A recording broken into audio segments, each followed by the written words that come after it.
Burung camar Cina berjambol, Thalassius bernsteini. Burung laut terancam yang kali terakhir direkodkan dilihat di Sarawak pada 1913, membuat kemunculan semula yang mengejutkan di luar pantai Asa Jaya pada Februari tahun ini.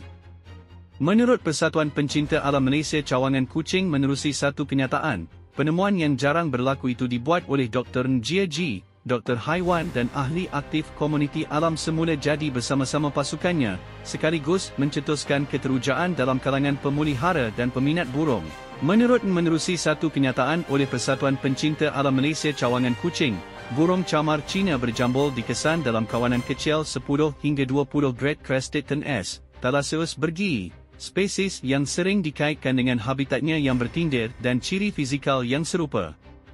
Berkata, secara global, dianggarkan hanya kira-kira 50 burung camar Cina berjambol dewasa yang tinggal.